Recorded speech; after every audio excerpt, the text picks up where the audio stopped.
Fiancée posted in her girls' group, "Just killing time with him until my ex gets divorced. Didn't realize I was added last month." My reply, "Time's up." Then I forwarded everything to her boss who was officiating our ceremony. I never imagined a random Thursday evening would detonate my entire future, but that's exactly what happened 3 weeks before I was supposed to marry Christine. I'd been working late at my home office, wrapping up a packaging machinery contract worth about $340,000, when my phone buzzed with a notification I'd been ignoring for months. The banner read, "Wedding Warriors," with a message preview that made my stomach drop. "Already planning the Bahamas trip with the girls once my ex Dylan finalizes his divorce next spring. Just killing time with this one until then." I stared at those words, my brain trying to find some innocent explanation, but I knew Christine's texting style. I opened the group chat for the first time ever and realized I'd been accidentally added 8 months ago, some mix-up with area codes when Christine created the group. The chat history went back to last March, right when we'd gotten engaged. I started scrolling, and each message felt like a physical blow. "He's so eager to please, it's pathetic," Christine had written in April. "But his connections in manufacturing are exactly what I need to make partner by 35. Her cousin Amber responded, "Girl, you're playing chess while he's playing checkers. Smart move locking him down before he realizes he's just the placeholder." The term placeholder appeared constantly throughout these messages. Christine's college friend Tiffany offered tactical advice like some relationship mercenary, "Make sure you get your name on that downtown condo lease before the wedding. Co-signing now means marital property later." They discussed my income, my client relationships, my industry contacts like I was a resource to be harvested. "Dylan says his divorce should be final by next April," Christine wrote in June. "Once he's free and I've got access to Jake's network established at the firm, I can transition out cleanly. Thinking 18 months married, max." The casual precision of her timeline made my hands shake. She'd calculated exactly how long she needed to use me. I kept scrolling, reading months of mockery. My thoughtfulness became try-hard behavior. My attention to detail became controlling tendencies I'll use in the divorce filing. Amber posted a photo of a vintage watch I'd bought Christine's grandmother, something Christine mentioned she wanted. "Look at him trying so hard," Amber wrote. "Does he think being thoughtful is a personality?" They laughed about my engagement ring, which I'd spent 3 months researching. "I had it appraised at $31,000, Christine admitted. "Not bad for someone who thinks Olive Garden is fine dining." I'd proposed at Olive Garden because that's where we had our first date, where Christine said she loved how down-to-earth I was. Apparently already part of her con. The most damaging messages involved my business. I'm an industrial equipment broker specializing in manufacturing machinery sales, and I'd spent a decade building relationships with plant managers and procurement directors. Christine had been systematically mapping my entire contact database. "Got him to introduce me to 6 more clients this month," she wrote in August. Richard loved the account connection. Jake's buddy signed a $240,000 consulting contract. Pretty sure that's what pushed my promotion through. Richard, her boss at the consulting firm, the senior partner who'd volunteered to officiate our wedding. Richard, who had no idea his newest account director built her promotion on fraudulent network claims. Tiffany's messages were calculated, "Make sure the renovation happens before the wedding. Everything upgraded with his money increases the property value you can claim in settlement." Morgan, another bridesmaid, occasionally pushed back. "This feels really wrong. Jake's a good guy who loves you." Christine's response was ice. "I grew up in a trailer park wearing Goodwill clothes. I'm not apologizing for securing my future. Jake gets 18 months with someone way out of his league. Fair trade." The most recent message showed Dylan next to a Mercedes. "He's test driving his divorce celebration car," Christine wrote. "Says I can pick the color for mine once everything's finalized. Jake would die if he knew I was texting Dylan."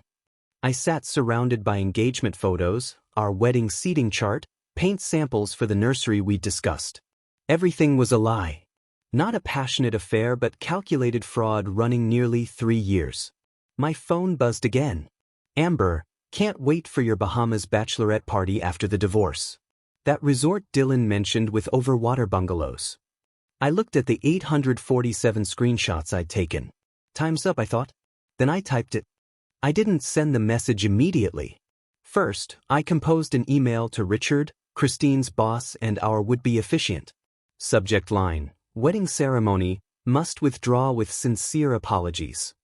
I attached a PDF of screenshots, organized chronologically, highlighting Christine's admission about misrepresenting my business connections as her own network. Richard, I've discovered information that makes proceeding with this marriage impossible. The attached documents show Christine has been planning to use our marriage fraudulently, including misrepresenting professional relationships to your firm. I apologize for any inconvenience this causes you personally. The wedding is canceled effective immediately. I hit send at 9:47 p.m. At 9:48, I returned to the Wedding Warriors chat and typed, "Time's up." Then I sent the screenshots to my attorney Mark with a message, "Need to talk first thing tomorrow about protecting assets. Evidence attached." I set my phone face down. For 90 seconds, nothing happened.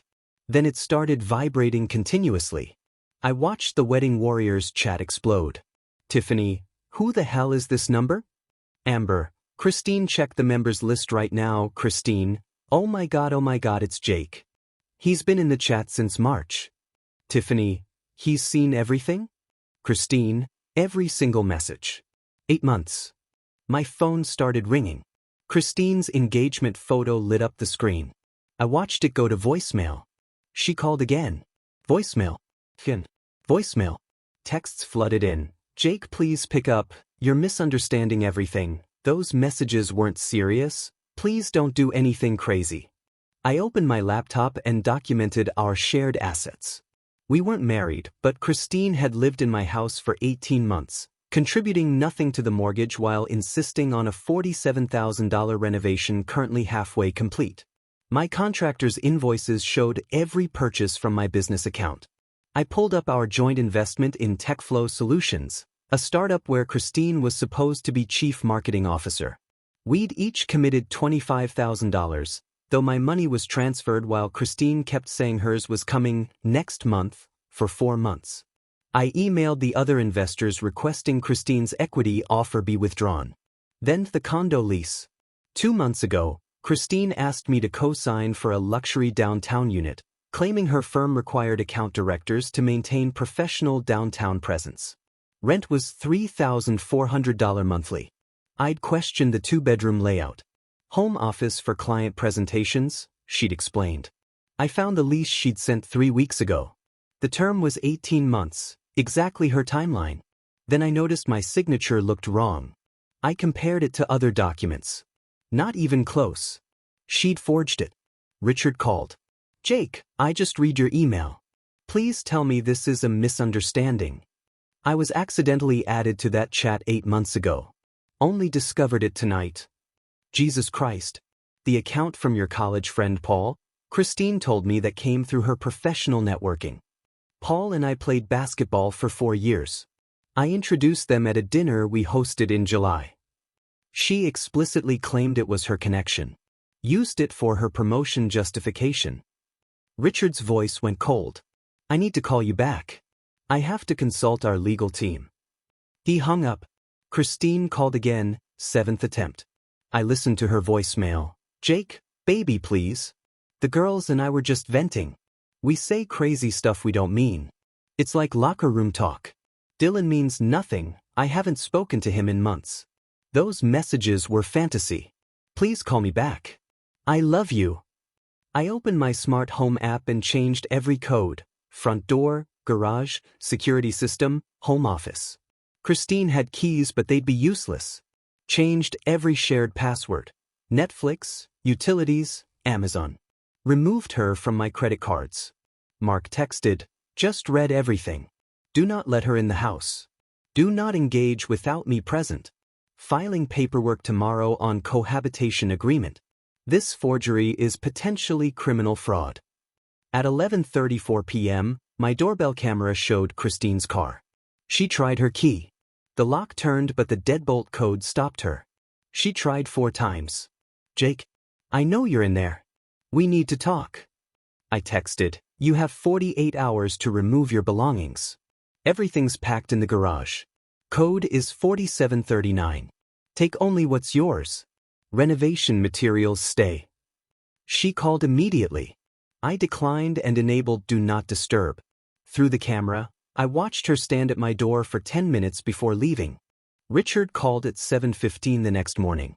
Jake, what Christine did isn't just personally reprehensible, it's potentially corporate fraud. I spent 3 hours last night with our legal team reviewing those screenshots against her client acquisition records and performance reviews. She systematically misrepresented the source of client relationships. The account Paul signed? I asked. That's the most recent example. We found 4 other instances where Christine claimed industry connections that trace directly back to your network. She used your introduction to Dave Kemper at Precision Manufacturing to land a $180,000 consulting contract, claiming she'd met him at a trade conference. Dave and I went to the same certification program 2 years ago. Richard paused. She listed you on her promotion justification as her fiancé who works in a complementary industry, framing it like marrying you was a business development strategy. Now I know why it sounded transactional. What happens now? I've suspended her pending investigation. If findings confirm fraud, and they will, termination is certain. She'll have to return her performance bonus from last quarter, $14,500, since it was based partly on fraudulent client claims. I'm also recusing myself from the wedding. I'm sorry, Jake. After we hung up, I called Mark. Richard's firm is going after her. What about the lease forgery? I contacted the property management this morning with evidence. They're treating it as lease fraud, filed a police report, and pursuing charges. Christine's being added to their tenant blacklist. This is serious. Forgery on legal documents can be a felony depending on amount involved. What about our cohabitation agreement? Filing termination today based on fraud. Since you own the house outright and she contributed nothing to mortgage, she has no property claim. The renovation is trickier, but with documentation showing all purchases from your accounts, she can't claim ownership.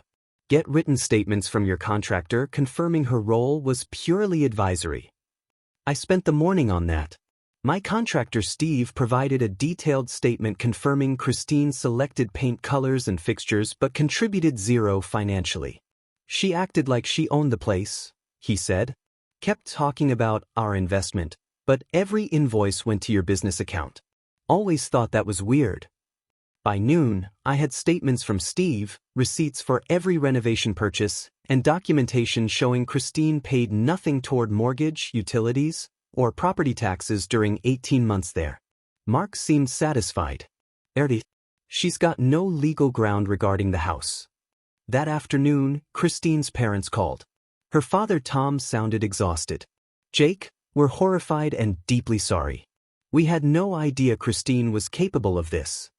I appreciate you calling, I said carefully. We raised her better, her mother Barbara added, voice breaking. When she told us you were getting married, we were so happy. You seemed exactly like the stable, decent man we'd hoped she'd find. Tom cleared his throat.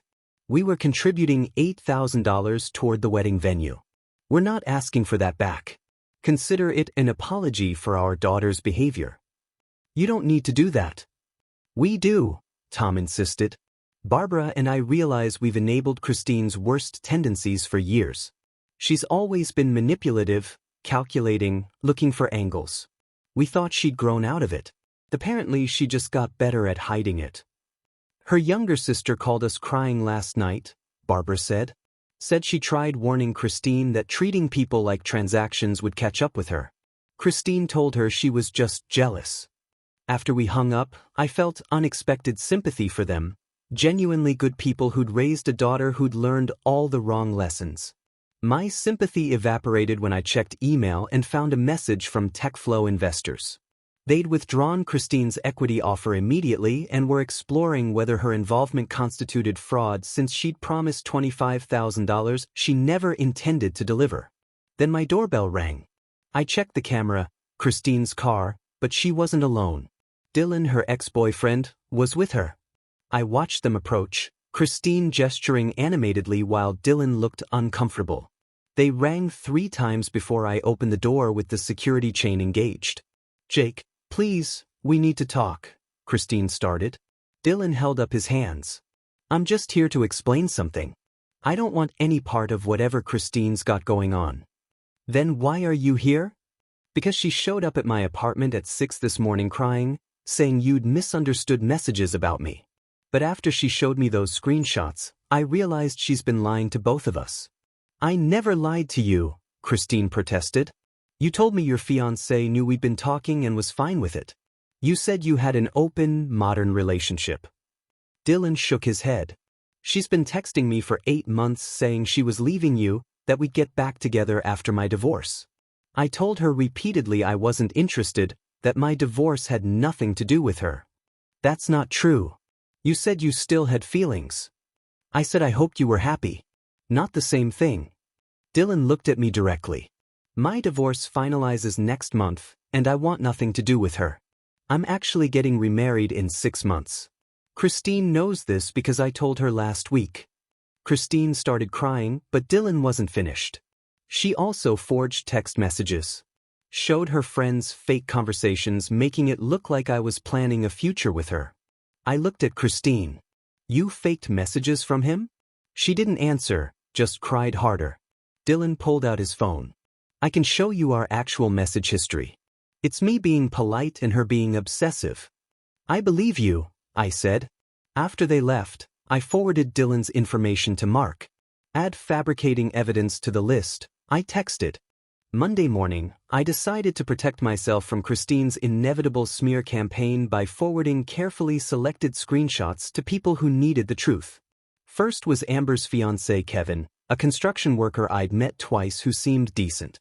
I sent him messages where Amber discussed her own scheme. Once Kevin and I are married, I'm getting that BMW I want. He makes $90,000 and drives a 2015 truck like some peasant.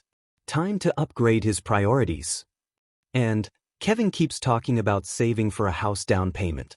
I keep redirecting toward the wedding budget because I need that Instagram-worthy reception more than equity in some starter home. I added, Kevin, thought you should see what Amber's been saying about your relationship. I found out the hard way these conversations reveal true character. He responded within an hour, thanks. Wedding's off. I deserve better than someone who sees me as a paycheck. Then Tiffany. Her messages revealed she'd been using company time to help Christine, including researching divorce attorneys during work hours on her corporate laptop. Her LinkedIn said she was an HR coordinator at a logistics company. I sent her employer screenshots showing misuse of company resources with timestamps proving business hours. Your employee has been using company time and equipment to help someone commit fraud. Tiffany's LinkedIn changed to open to work 3 days later. Morgan, the bridesmaid who'd defended me occasionally, reached out Tuesday. Jake, I need to apologize. I should have told you months ago, but I was scared. That was cowardly. You were in a difficult position, I said. I saved my own screenshots, she admitted.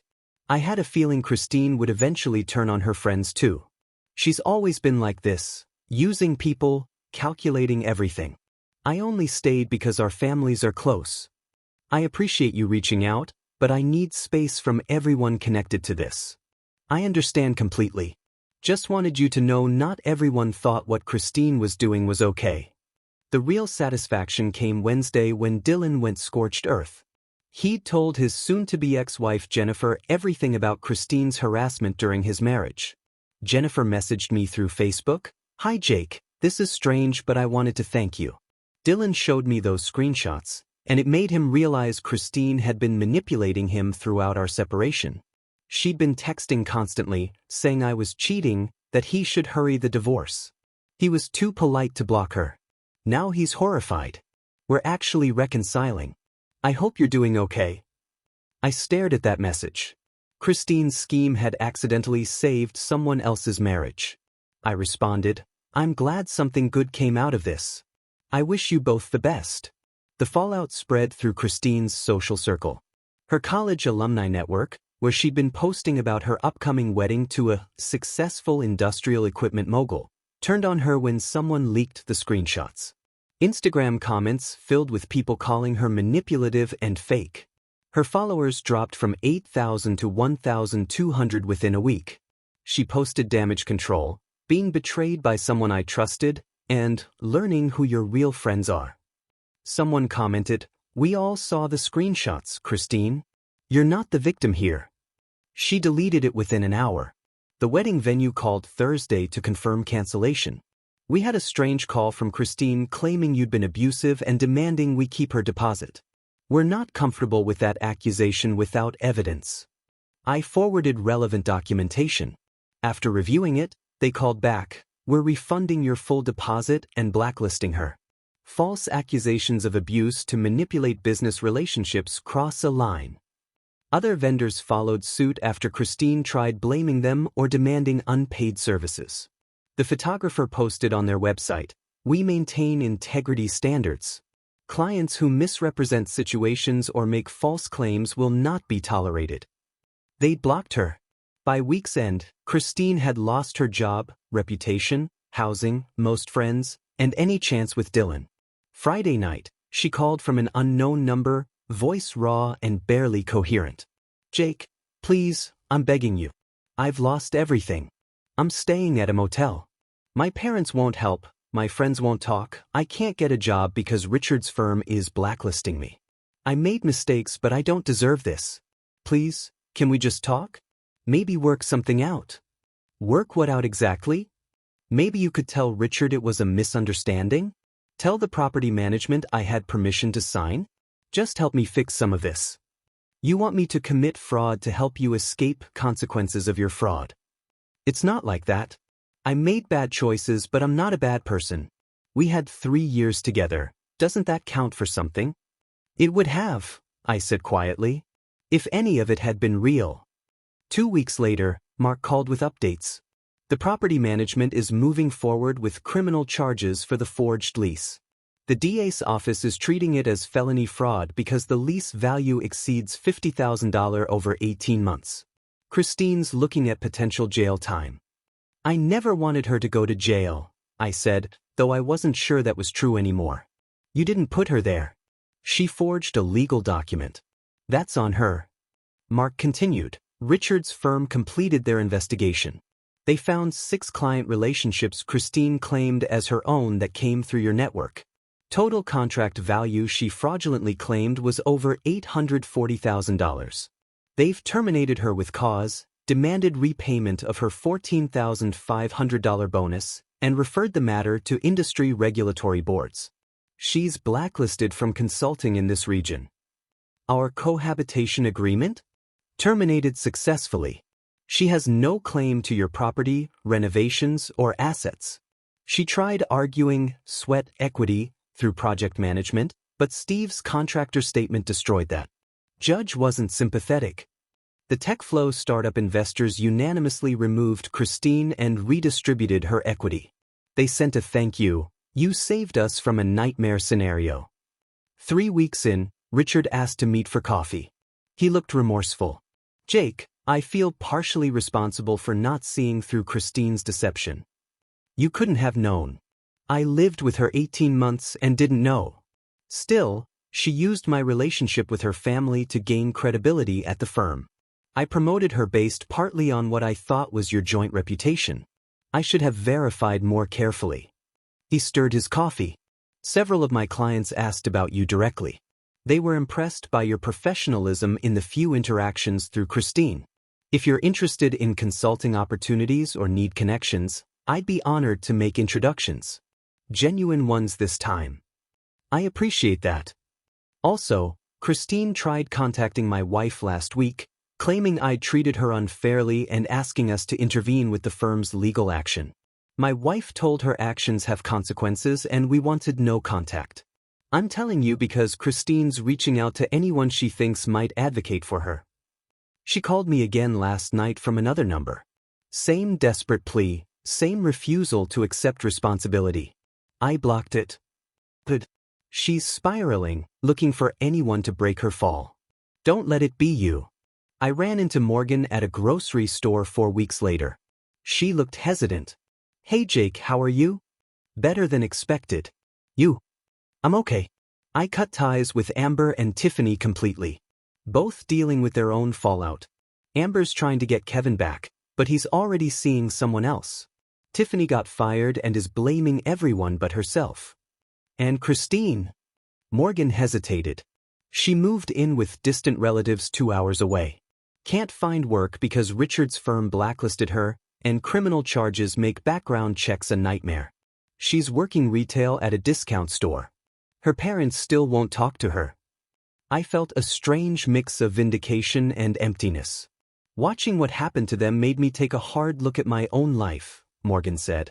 I was surrounding myself with people who valued manipulation over authenticity. I started therapy. What Christine did was horrible, but it accidentally woke me up to my own issues. That's good. Everyone should probably be in therapy. She laughed. Probably true. The real turning point came 6 weeks after discovery at an industry conference I'd almost skipped. I'd registered months ago when Christine planned to attend as my +1 to network, which I now understood meant mine my contacts. I refused to let her ghost haunt my professional life. That's where I met Morgan Ellis, different Morgan, a quality assurance director for a packaging manufacturer. We sat next to each other during a keynote about supply chain optimization, and she made a sarcastic comment about unrealistic timelines that made me laugh. Sorry, I have a problem with corporate buzzword bingo. Synergize vertical integration is my favorite meaningless phrase.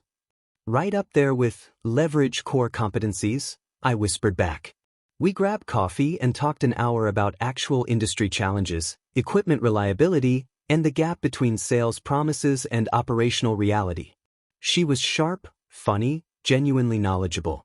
When she mentioned looking for a new broker for packaging line equipment, I gave her my card. No pressure, but if you want honest assessments instead of sales pitches, I'm your guy. I'll definitely reach out. It's refreshing to talk to someone who actually understands operations instead of just reading spec sheets. We exchanged numbers, and I felt something I hadn't felt in months, genuine human connection without ulterior motives. Just two professionals who'd had a good conversation. It felt normal. Richard's introductions paid off. Within 2 months, I'd landed 3 major clients through his network, all verified, legitimate relationships based on my actual expertise. My business grew 40% that quarter. I hired an assistant and started expanding into neighboring states. The criminal case moved slowly. Mark updated me. Christine tried pleading down to a misdemeanor, but the DA wasn't budging. The property management wanted to make an example of lease fraud. She's facing up to 3 years if this goes to trial. The plea offer is 18 months with possibility of early release.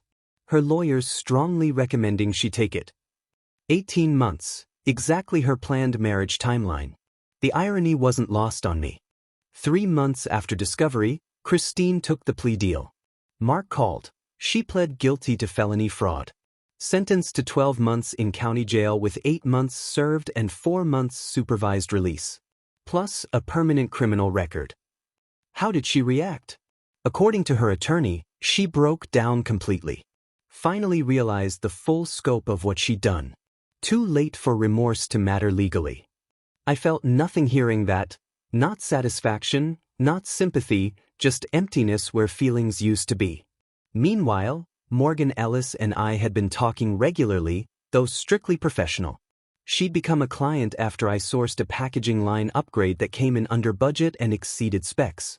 You actually delivered what you promised, she'd said. That's unfortunately rare. I'm telling everyone about you. She'd referred 3 other manufacturers who became clients. We started grabbing dinner occasionally when I was in her area for business, conversations gradually shifting from industry talk to personal topics. She was divorced 2 years after her ex cheated with a coworker. I spent a year angry, she admitted, then realized he'd done me a favor. Better to find out before kids were involved. I found myself looking forward to our dinners, appreciating how easy conversation was without hidden agendas. 4 months in, Christine's social media disappeared entirely. Instagram deleted, Facebook deactivated. According to the bridesmaid Morgan, Christine had gone completely silent while serving her sentence. Her mom finally started visiting her in jail. Christine is supposedly taking responsibility, going to counseling programs, talking about how she sabotaged her life through manipulation. Good for her, I said neutrally. Her redemption arc wasn't my concern. Richard's introductions continued bearing fruit. By month 5, I'd expanded into 2 neighboring states and hired 2 additional staff members. The business was genuinely mine, untainted by anything Christine had touched. Richard and I had become actual friends. Watching how you handled this changed how I view character assessment, he told me during lunch. You could have been vindictive. Instead, you just protected yourself and moved forward. Revenge would have been exhausting. I just wanted her out of my life. 6 months after everything imploded, Morgan Ellis and I officially started dating. I need to be honest, I told her early on. I'm still processing trust issues. Someone spending 3 years using me left damage. I appreciate you telling me. I've got trust issues from my ex's affair. How about we take this slow, be honest, and see where it goes? That sounds perfect. Being with Morgan was fundamentally different. She insisted on splitting checks, maintained financial independence, supported my business without exploiting it, showed genuine interest without calculating extraction value. When she met my parents, my mom pulled me aside. This one actually likes you for you. 7 months in, Christine had been released on supervised release. She'd served 8 months and was living with her parents, working at a call center. Mark informed me as part of case closure. She's on probation for another 4 months. Required to maintain employment, attend counseling, stay out of trouble. Good to know, I said, though it barely registered as relevant anymore. Morgan and I took a weekend trip to the coast for her birthday. Watching the sunset, she said, I know it's only been a few months, but I'm really happy. This feels right in a way my marriage never did. I feel the same. You make me feel like partnership means something real. That's because it is real. No agenda, no schemes, just 2 people building something together. 8 months after discovery, Richard called with unexpected news. That industry association gala I mentioned? I nominated you for the Integrity in Commerce Award. You won. They want you to accept it next month. You're joking. Dead serious. The committee reviewed your professional conduct, client testimonials, and they were aware of the Christine situation. Several members specifically noted your response demonstrated the character they want to recognize. Attending that gala with Morgan as my date, accepting an award for integrity while knowing Christine worked a call center with a felony record felt like the universe's definitive statement on who'd won and lost. 9 months in, I got one final message from Christine through LinkedIn. Jake, I know I'm the last person you want to hear from. I'm in counseling and part of my program involves making amends. I cannot adequately apologize for what I did. I used you, manipulated you, destroyed something real because of my broken values and desperate need for security from childhood trauma. None of that excuses my behavior. You deserved better, and I hope you found it. I'm not asking for forgiveness or response. I just needed you to know I understand now what I destroyed and why it was unforgivable. I read it 3 times, showed Morgan, then deleted it without responding. Do you believe her? Morgan asked. Maybe she believes it herself right now. But it doesn't matter. She's not my problem to solve or project to fix. She made her choices. That's fair. You don't owe her closure. No, I agreed. I already have mine. A year after discovering that group chat, Morgan Ellis and I got engaged. I proposed during a weekend at a cabin in the mountains, no elaborate schemes, just us and a ring I'd chosen because it reminded me of her, elegant, practical, beautiful without being ostentatious. Yes, she said immediately, laughing and crying. Absolutely yes. We planned a small wedding for 6 months out. 50 people, mostly family and close friends who actually knew us. Richard agreed to officiate again, joking he was glad to finally perform a ceremony for people who genuinely wanted to marry each other. My business had grown beyond anything I'd imagined. 3 states, 8 employees, revenue that had tripled in 18 months. Morgan had been promoted to Regional Operations Director, managing quality assurance across 5 facilities. We'd bought a house together, splitting everything equally, both names on the deed. The contrast to what I'd almost had with Christine was stark and satisfying. 2 months before our wedding, I ran into Christine's mother Barbara at a grocery store. She looked older, tired, but smiled when she saw me. "Jake, I've been wanting to reach out but wasn't sure if you'd want to hear from me." "It's fine, Barbara. How are you?" "Managing." Christine is working hard to rebuild. She finished probation, she's still in therapy, and she got a job as an administrative assistant at a nonprofit. Entry level, nothing like before, but she shows up every day. "That's good to hear." "She knows what she lost with you," Barbara continued, voice cracking. "She talks about it in therapy, about destroying the best relationship she had because she focused on what she thought she needed instead of what she had. I'm not asking for anything. I just wanted you to know she's genuinely trying to become better." "I appreciate you telling me. And I genuinely hope she succeeds. But that chapter is completely closed." Barbara nodded, tears in her eyes. "I know. You deserve that closure. I also heard you're getting married. Congratulations." "Thank you." After she left, I felt unexpected peace. Christine's redemption wasn't my responsibility, but knowing she was trying made the situation feel more resolved.